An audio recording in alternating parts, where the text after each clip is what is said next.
अस्सलाम वालेकुम EFS marketing के प्लेटफॉर्म से मैं साजिद काजी हूँ और एक और वीडियो के साथ आपकी खिदमत में हाज़िर हूँ।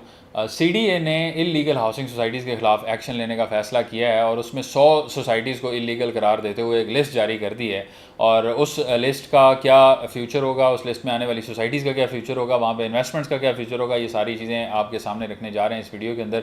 लेकिन जो इसका पर्सपेक्टिव है, आपने ऑलरेडी लिस्ट भी देखी होगी, बहुत सारे लोगों ने नहीं भी देखी होगी। लिस्ट जो है वो उसका लिंक आपके साथ शेयर कर देंगे और उसमें वो इस वीडियो के साथ भी उसको अटैच कर देंगे। लेकिन जो इसके अंदर एक पर्सपेक्टिव है, जो कि इदारे जिस तरीके से काम करते हैं, CDA ने और भी बहुत सारे एक्शंस लिए हैं जो कि बड़े अजीब एक्शंस हैं, जिसमें जो गैर कानूनी या कब्ज़ा की हुई ज़मीनों के ऊपर बनी हुई चीज़ें हैं उसको तो चलें आप डिमोलिश कर रहे हैं, लेकिन ऐसी चीज़ें ख़ास तौर पर मसाजिद के हवाले से एक्शन जो लिए जा रहे हैं वो कोई समझ से बाहर हैं, और वो क्यों लिए जा रहे हैं उसके ऊपर क्या हिकमत है वो भी इस वीडियो में शेयर करेंगे। अब जो गैर कानूनी हाउसिंग सोसाइटीज़ हैं इनके ऊपर इसमें जो लिस्ट के अंदर एक नाम है वो गौरी टाउन है, और गौरी टाउन जो है वो फ़ेज़ 1 से फ़ेज़ 8 तक डिलीवर हुआ है। वहाँ लोग आबाद हैं, जो लोग वहाँ पे आबाद हुए उनके बच्चे जो है वो बड़े हुए और उनके बच्चों के बच्चों की भी शादियां हो चुकी हैं, और अब जाके CDA जो है उसको गैर कानूनी करार दे रहा है। पहले भी दिया होगा, लेकिन CDA ने उसके खिलाफ कोई एक्शन वहाँ पे अभी तक नहीं लिया। लोग उसी तरह से मुकम्मल तौर पे आबाद जगह के ऊपर रह भी रहे हैं, वहाँ पे सोसाइटीज़ के तौर पे वो आबाद है, वहाँ पे कमर्शियल भी आबाद हैं, वहाँ पे पूरी रौनकें अपनी जगह पे मौजूद हैं, लोग रह रहे हैं, ट्रांसफ़र सेल परचेज सब कुछ हो रही है। ट्रांसफ़र्स के ऊपर CDA जो है वो डेफिनेटली पैसे भी ले रहा है और उसके अलावा बाकी चीज़ें अपनी जगह पे वो चला रहा है। लेकिन CDA को मसला जो है वो हमेशा हर 6 महीने बाद, 8 महीने बाद, 10 महीने बाद होता है। लिस्ट जारी करके वो बरी ज़िम्मा हो जाते हैं कि हमने लिस्ट दे दी है, आगे आप जाने, आपका काम जाने। बहुत सारी हाउसिंग सोसाइटीज़ इस लिस्ट में ऐसी हैं जहाँ पे लोगों को किसी किस्म का कोई मसला नहीं है। वहाँ पे वो कटिंग हुई, किसी ने छोटी सी जगह थी, 40 कनाल, 50 कनाल, 60 कनाल, 100 कनाल, और उसके ऊपर कटिंग करके प्लॉट बेचे और वो आगे चले गए, और लोग जो हैं वहाँ पे जिन्होंने प्लॉट लिए रजिस्ट्री इंतकाल करवा के वो अपना वहाँ पे रह रहे हैं। CDA ने आज उसका नाम पढ़ा और उसको लिस्ट में शामिल कर दिया गया, ये गैर कानूनी है।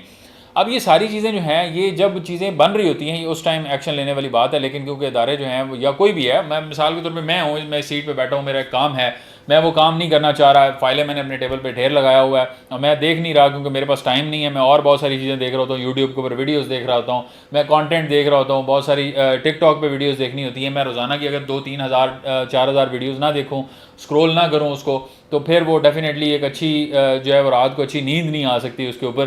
तो वो रोज़ाना जब इतनी मेहनत करनी होती है तो फिर जो छोटे मोटे ये काम होते हैं फाइलों शाइलों वाले, ये रह जाते हैं, और ये रहते रहते रहते रहते फिर 6 महीने गुजरते हैं और फिर कोई कहीं से प्रेशर आता है तो हमें फिर एक एडवाइजरी जारी करनी पड़ती है कि जी ये सारी गैर कानूनी है, जी हम ये आपको बता रहे हैं और हमने वेबसाइट पर भी अपडेट कर दी है, तो आप सोच समझ के फैसला करें। भाई उस 6 महीने में अगले ने ट्रांसफ़र भी ले ली, घर बनाना शुरू कर दिया, अब छत डालना शुरू कर दी है उसने, तो अब आपकी एडवाइजरी का उसने क्या करना है, और फिर वो एडवाइजरी जो है हर 6 महीने बाद आती भी रहें, उसका कोई फ़ायदा नहीं है जब तक आप मौके पे एक्शन नहीं लेंगे। और एक्शन लेने के लिए आपने उन लोगों पे एक्शन लेना होता है जो उनके बेनिफिशियरीज होते हैं, यानी मालकान होते हैं। बहरहाल आपने जो एक्शन लेना शुरू किया वो आपने मसाजिद के ऊपर एक्शन लेना शुरू किया। CDA इंतज़ामिया ने, इस्लामाबाद इंतज़ामिया ने, जो कि ये एक ऐसी चीज़ है जिसके ऊपर आपको मशावरत करनी चाहिए थी उलमा से, और बहुत सारी चीज़ें जो हैं वो आपको पहले सोचनी चाहिए थी कि आपने क्या तमाम तर अपने मामला जो हैं वो क्लियर कर लिए हैं, क्या आपने ये तमाम तर गैर कानूनी हाउसिंग सोसाइटीज़ जो डिक्लेयर की हैं इनके खिलाफ एक्शन ले लिया आपने 1966 का जो लैंडस्केप प्रिजर्वेशन एक्ट है उसके तहत आपने एक मस्जिद जो है उसको शहीद कर दिया, और आप 50 मसाजिद जो हैं उनको आप शहीद करने के लिए आपने तैयारी पकड़ी हुई है। तो ये सारी चीज़ें जब आप करेंगे तो क्या इससे आप लोगों के दिलों को तकलीफ़ पहुंचा रहे हैं या उनको फ़ायदा दे रहे हैं? किसको ऐसा फ़ायदा आप पहुंचाना चाह रहे हैं, यानी किसकी आंखों को ठंडक पहुंचेगी कि मस्जिद गिर जाए और वहाँ पे पार्क बना हुआ हो, वहाँ पे जॉगिंग ट्रैक हो, वो वहाँ पे चहलकदमी करे, उसकी चहलकदमी के लिए कहीं पार्क दूर पड़ रहा था, कौन ऐसा शख्स है उसको भी सामने लाएं कि जिसको जो है वो इस चीज़ की ज़रूरत थी कि मस्जिद गिर जाए और वहाँ पे वो चहलकदमी करे। ये सारी चीज़ें जो हैं इनको आपको पहले सोचना चाहिए था कि आप जिस चीज़ के ऊपर हाथ डाल रहे हैं इससे सेंटिमेंट्स जुड़े हैं लोगों के। ये इस्लामी जमहूरिया पाकिस्तान है, ये इस नाम पे बना था कि इंडिया के अंदर हिंदुओं की मेजॉरिटी के अंदर रहते हुए मुसलमान अपनी इबादत गाहों में अपनी इबादत नहीं कर सकेंगे, तो उनको अपना एक आज़ाद इंडिपेंडेंट जो है वो मुल्क चाहिए। और 14 अगस्त से पहले आपने पाकिस्तान के अंदर और दारुल हुकूमत के अंदर ये आपने साबित किया है कि यहाँ पे भी वो काम हो सकता है कि मुसलमान अपनी इबादत गाहों में अल्लाह का नाम नहीं ले सकते। आपने वो चीज़ साबित की है। अल्लाह ताला ने वाज़ेह तौर पे कई जगह पे हुक्म दिया है कि मसाजिद जो हैं वो अल्लाह की हैं। अगर एक जगह पे मस्जिद बन गई है तो उसको डिमोलिश करने का कोई तरीकाकार मौजूद नहीं है। अगर आपने कोई उसको डिमोलिश करना है, अगर वो रस्ते पे है, आपने कोई रोड बनाना है वहाँ पे लोगों की सहूलत के लिए, तो उसके लिए भी आप मशावरत का तरीका अपनाएं। आप लोगों को बिठाएं अपने साथ और मशावरत से उलमा को अपने साथ बिठाएं और उनको अल्टरनेट जगह के ऊपर मस्जिद जो है वो मूव करें, और उससे ज़्यादा दूर नहीं होनी चाहिए। अल्टरनेट जगह ये नहीं है कि आपने मस्जिद जो है वहाँ पर डिमोलिश किया और आपने जो है वो 200 किलोमीटर दूर जाके एक मस्जिद बना दी है। उसके मुतबादिल आपने उसके वहाँ पर मौजूद लोगों को जो वो लोग वहाँ से गुजरते थे, जो उससे फ़ायदा उठाते थे, और आसपास के मकामी लोग जो मौजूद हैं जो वहाँ पे नमाज़ पढ़ने आते थे, उनको आपने मुतबादिल देना है। वो नमाज़ पढ़ने के लिए आप किसी और मस्जिद में जाएंगे। मसाजिद डेफिनेटली हर जगह पे मौजूद होती हैं, लेकिन इस्लामाबाद के सेक्टर्स में मसाजिद बहुत दूर होती हैं। ऑलरेडी वो इस तरह से बड़ी कम जगह पे आपने मसाजिद जो है वो दी हुई है। किसी भी सेक्टर में चले जाएँ, मस्जिद ढूंढना अजाब बना होता है। जिन्होंने नमाज़ पढ़नी होती है उनको ये मेरी बात देखेंगे, उनको पता होगा। जो रेगुलर नमाज़ पढ़ने वाले हैं उनको मस्जिद ढूंढने में, अगर जोर की नमाज़ आ गई, आपको किसी सेक्टर पर आपको काम था, आप वहाँ पे गए, आपको ढूंढते ढूंढते पता लगे वो ना गूगल मैप्स के ऊपर आप ढूंढ रहे हैं, तो आप हर तरफ से जा रहे हैं, कहीं पे बैरियर लगे होंगे, कहीं पे रास्ते बंद होंगे, आप मस्जिद तक पहुंचते पहुंचते आपको टाइम लगेगा अच्छा खासा। ढूंढते ढूंढते आप किसी मस्जिद तक पहुंचेंगे तो वो पता चलेगा छोटी सी मस्जिद बनी हुई है, वहाँ पे आप नमाज़ पढ़ रहे हैं। छोटी बड़ी मस्जिद कोई वो मैटर नहीं करती, नमाज़ पढ़ने की जगह होनी चाहिए। मस्जिद बहरहाल अल्लाह का घर है, और ये सारी चीज़ें आपको पहले सोचनी चाहिए थी जब वो मस्जिद वहाँ पर बन रही थी।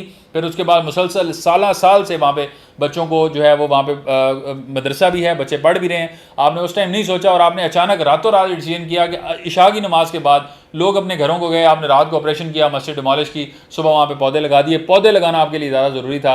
अल्लाह का जिक्र करने वाली जगह को गिराना जो है उसके ऊपर आपको कोई फोकस नहीं था। बहुत सारे और काम हैं CDA के करने वाले जो उनको करने चाहिए, इंतज़ामिया के करने वाले, इस्लामाबाद इंतज़ामिया के, हुकूमत के करने वाले बहुत सारे ऐसे काम हैं जिससे लोगों की ज़िंदगियों में कोई फ़ायदा होगा, जिससे आप पॉजिटिव वैल्यू एडिशन जो है वो कर सकते हैं। आप चाहे गैर कानूनी हुकूमत में आके बैठे हैं, लेकिन आप अपनी लेजिटिमेसी बना सकते थे। आप लोगों की ज़िंदगियों में फ़ायदा लाते, आप उनको कोई सहूलत पहुँचाते, लोगों के कारोबार में फ़ायदा होता, लोगों के रहन सहन में फ़ायदा होता। लेकिन नहीं, आपने ये जो डिसीजन लिया कि आपने मसाजिद गिराना शुरू कर देनी है, ये आप किसी दुश्मन का एजेंडा तो आप पूरा कर सकते हैं, इसमें किसी किस्म का कोई फ़ायदा जो है वो नहीं हो सकता। लैंडस्केप तबाही की जिम्मेदार हाउसिंग सोसाइटियाँ हैं, आप उनके खिलाफ एक्शन नहीं लेते, लेकिन आपने यहाँ पे एक्शन लेना ज़रूरी समझा, जो कि एक बड़ी गलत बात है। और मैं इसके ऊपर आवाज़ इसलिए उठा रहा हूँ कि ये एज अ पाकिस्तानी हम सब की जिम्मेदारी है इन चीज़ों के ऊपर आवाज़ उठाना, क्योंकि अगले जहान में जाके अल्लाह को जवाब भी देना। ज़िंदगी का कोई पता नहीं है, आज है कल नहीं है, और इसके लिए जो है वो बहुत ज़्यादा ये सोचना कि हमारी ज़िंदगी चली जाएगी, ये हो जाएगा, या वो हो जाएगा, फलां हो जाएगा, ये चीज़ें मैटर नहीं करती। असल जो चीज़ मैटर करती है, आप ईमान के साथ अल्लाह से दुनिया से रुखसत मांगें कि अल्लाह ताला ने जो ज़िंदगी हमें ईमान के साथ दी है, ये हम पे अल्लाह का एहसान है कि हमें जो है कलमा किसी से पूछ के नहीं पढ़ना पड़ा। हमारे माँ बाप ने हमारे कान में अजान दी, कलमा पढ़ाया, बड़े होते हुए सिखाया कि ये हमारा दीन इस जो है वो ये डिमांड करता है कि हम अल्लाह की इबादत करें, और हमारी ज़िंदगी जो है वो अल्लाह के लिए वक्फ़ होनी चाहिए। लेकिन हम क्या करते हैं कि हम यहाँ पे अल्लाह के बनाए हुए कवानीन को ना तो इम्पोज़ करते हैं, और उसके बनाए हुए जो असूल हैं, ख़ास तौर पे उसके घर के हवाले से, मसाजिद के हवाले से, उनको भी हम अपने पैरों तले रोनते चले जाते हैं। हमें इस चीज़ के ऊपर फोकस करना चाहिए। अल्लाह ताला हमें हिदायत अता फरमाए। मिलते हैं आपसे नेक्स्ट वीडियो में।